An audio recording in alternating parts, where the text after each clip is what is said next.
What's up, guys? St. Lone Star here, and today I thought we'd look at the Anvil Aerospace ship line. We'll go through the Hornet, the different Hornet variants. We'll hit the Gladiator. We'll go into the Hurricane, the Terrapin, the Kraken, and the Crucible. This is kind of a new thing that I'm starting, so if you guys like it, please leave a comment below. It really helped me out. So let's get to the first ship. So the F7C was I guess Anvil's first ship that they put out to the civilians in the universe. It's a basic fighter. It's got good durability, good shields. It's got a good TR4 thruster on the back of it. It's got 6 maneuvering thrusters, a good size 3 power plant for whatever weapons you're going to use, 3 size 3 hard points, as well as kind of a mod middle feature. With this version, you get a cargo box as well as a size 4 shield. So with this fighter, you could, I guess, technically haul some gear. You're not gonna make a ton of money at it. Could be that you blow ships up, you get out and put it in your, take like the weapons off the ship that are salvageable, put them in your cargo bay, that sort of thing. I don't know. This is one of the ship packages you can buy. This was my first ship. I really love it to this day. I've gone through a bunch of ships. This is the Hornet line is still my favorite. So there you go, the F7C. All right, so the next ship that Anvil has is the F7C-S Hornet Ghost. It's exactly what the name says. It's supposed to be a ghost in space. Very low weapons draw, low emissions. The big thing for this ship is the way the engines are, just to mask that infrared signature, as well as its EM signature. Relatively the same across the board. 2 size 4 mounts under the wings. I think you can have the no nose mount. No, it does have the unmanned 2 size 1s on the nose for the nose turret. But on the where the cargo module was on the C, this is replaced with just probably some things to help mask its signature. It also looks different. It's black, maybe stealth material, space material. All in all, looks great. Never flown it, but I think it definitely has its uses in certain situations. Alright, so the next ship is the F7C-R Hornet Tracker. That's what its name explains it all. It's out there to track the area. I think you'd want this in your group just so you can know where targets are, especially those stealth ships out there. This is going to be the ship that will help you detect it, as well as offer you that fighter role as well. You can notice that the middle is replaced with like a track or a like radar dish, kind of like an AWACS but smaller. You know, when we look at the specs, it's all pretty much the same. It does have the nose turret possible, even though it has that little radar antenna sticking out there. But it has the size 3s under the wings, the nose turret, in the ball. That's what we'll call that middle area. It's a radar dish. Pretty much exactly the same. They just, you know, they probably saw the need to know your enemy is pretty good, and this is the ship that will help you know where they are and go destroy them. Alright, so the next Hornet variant is going to be the Super Hornet, and this is where they changed the ship completely. They added in a second man in the cockpit, your Rio, I guess. He's in charge of running that top ball turret, as well as I'm sure calling out targets, that sort of thing. Just kind of gives you another eye in the sky with you. This is the ship that I own currently. I love it. Really the difference, you have the ball turret that goes in the middle with 2 size 2 weapons. You got size 3 guns on the wings, as well as your size 3 hardpoint on the nose, where I run the turret with the 2 size 1s. Thrusters, engine size, power plant has a size 4 instead of a size 3. The big thing here is the upscaled shield. It's a 4-sided shield instead of a 2-sided shield. All in all, you want to go out and kill stuff, and you like Anvil spacecraft, to me this is the ship that you want. To go from the F7C and then bump the Super Hornet, I totally recommend. You know, get the feel for the Hornet, you really like it, go get you a Super Hornet. This is the ship that I fell in love with it. I like it a lot.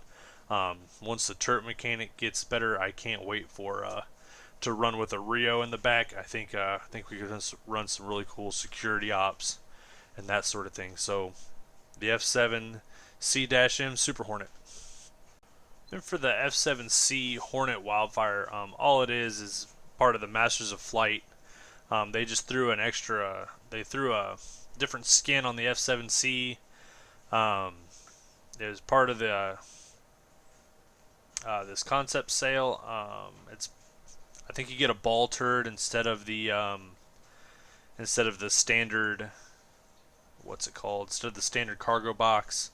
But all in all, it's an F7C with a ball turret, same shield, same thrusters, same everything, same power unit. All you do is get that extra ball turret. So take it what you will. That's the F7C Hornet Wildfire. Okay, so for the F7A Hornet, this is the military version of the Hornet line. From what I can tell on the RSI website, it's a normal Super Hornet, except for it's a single-seater instead of a two-seater. It has the fixed mounts the same, the gimbal mounts the same, rocket mounts are the same, the turrets are the same. But looking at the concept art, looking at the stuff in this subscriber's vault, it looks beefier. There's something hidden in there that we don't know yet, or something that they haven't put out. But this ship's gonna be, I guess, a little tankier than, say, the Super Hornet, or just a regular Hornet, but definitely a little tankier than the Super Hornet. Again, I'm just going off of what it is for the F7A Hornet on the RSI website. I'm not going anywhere else. I want to hear it from the horse's mouth. But just the look of it, they kind of call it the Flying Turtle, but this thing's gonna be pretty beefy. So there's the F7A Hornet. Alright, so now that we're out of the Hornet and the Hornet variants and such, now let's talk about the Gladiator. This is Anvil's bomber. It's made to get within range of capital ships, let go of these two humongous size 4, I believe they're size 4, I'm sorry, size 5 torpedoes. It can carry 4 of them, as well as 2 size 3 missiles, and you can change those any way you want them. So for the rocket mounts, you get 2 size 3 and a size 5. That's a shit ton of rockets. Then as well as you've got 2 size 2 mounts, as well as a man turret that's got 2 size 2s on top. So this is definitely a ship that needs a support craft, for instance like the Hornet series. But as soon as shields are dropped and this thing lets go of everything that it's got missile and torpedoes wise, say goodnight. I guess you could call this the Widowmaker of the Anvil line. But I've flown against them. I've never flown one. I've flown up against them a lot in the Arena Commander. They look super agile.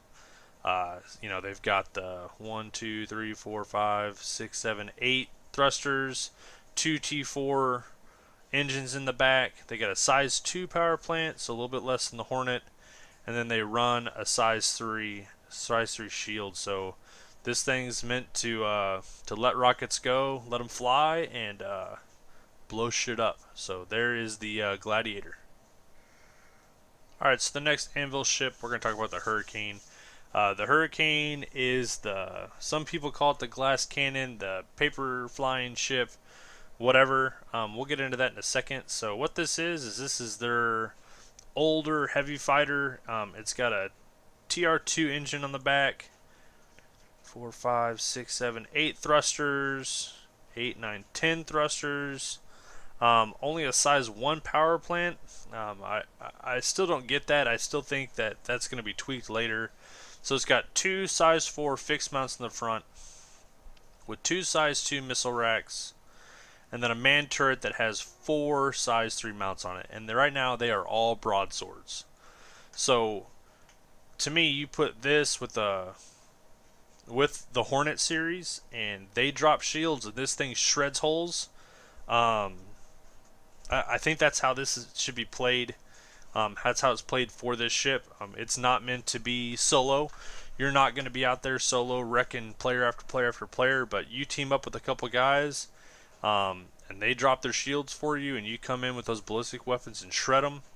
I think this is the way to go. This is just released to us in February, so everyone's saying, oh, it doesn't have the thrusters, oh, it doesn't have the shields, it's never going to stand in combat, you're going to die all the time. Yes, with the facts that we have right now, you're correct. I think they'll learn from their ways, and I believe things would be changed, especially because now we can't even change shields out right now. So, who knows, right? But there you go. There's the Anvil Hurricane. Alright, so the next Anvil ship is going to be the Terrapin. This is like the AWACS of the series, as well as the exploration ship. You can kind of see on the top, exploration. Oh, I got tongue-tied there for a second. You can see the big dish on top, as well as it has some turrets around the body. I believe it's just got one turret on the nose there. Looking at the specs, you know, it says it's 1 size 5 turret. That'd be up on the front. Size 2 shield, 2 TR3 thrusters, maneuvering thrusters. They got 2 TR3s and 1, 2, 3, 6, 7, 8. Maneuvering with a size 2 power plant. You know, this is the ship that's going to go tell you stuff before you get into battle. I don't believe it's really made to be taking a hit. It's a crew size of 2 people. So you got a driver and you got the guy running the scanner. This is going to be viable if you've got a fleet and you're going to go to attack, or who knows, you're running ore and you want to scan the sector before you go in and there's pirates and such. You can go send your escort ships in first to clear the way. This is going to be a good ship for you to kind of understand what you're going to be getting yourselves into before you get into it. So there's the Anvil Terrapin. Alright, so the next ship, we're going to talk about the Kraken. The Kraken is, it's kind of an exploration. It's send and receive data. To me, it looks like a giant antenna flying through space. Looks like it's the competition to the Herald. That's the Drake Line ship, and I'll put a video about the Drake Line later. But just looking at this ship, it's got 2 TR6 thrusters, a ton of maneuvering thrusters, a size 6 power plant, size 7 shield, 2-man turrets with size 4 weapons, as well as an unmanned size 4 turret. You can kind of see in the picture they're on the sides of the wings, so you might not necessarily have up and down coverage. So if you can get your pilot to roll right for the turret gunners, they'll have mass effect that way. But this is just to send and receive data, jump coordinates, I'm sure, anything that you can imagine to send data. This will be it. Maybe you have this with your Terrapin. Terrapin gets the information, sends that information to this. This thing blasts it to the other side of a system or the few sectors over, whatever, as well as it's got those big TR6 main thrusters so it can burn the hell out of there and get that information somewhere else. So there's maybe a couple different variants, but so there is the Kraken for you. Alright guys, so this last Anvil Aerospace ship I'm going to talk about is the Crucible. It's the flying toolbox. It's the mobile repair vessel for Anvil. Not a whole lot on it. That's a lot of to be announced stuff for engines, thrusters, power plant, etc. But this is what you're going to need for long-term sustainability in the verse. You don't have to fly back to get repaired. If you've got a Crucible or know somebody's got a Crucible, this is what's going to keep you going. It's got a lot of power plants, probably for the repair lasers. It's got 2 unmanned turrets, pretty large sized. Really not a whole lot to go on there. It says size 7, size 6. We'll see. But all in all, I mean, this is the ship that you're going to want if you're going to need to do long-term engagements. Say you're assaulting a space station, you're going to get hit, and this is what's going to fix you so you can get back into the fight. So there it is. There's the Anvil Aerospace Crucible.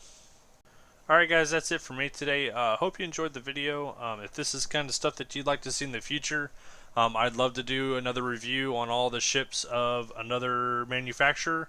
But this was Anvil Aerospace. Hope you guys enjoyed. Please like and subscribe. If you're not a citizen, a star citizen, please join. And shoot me a comment. I'd love to hear from you. Have a good one, YouTube.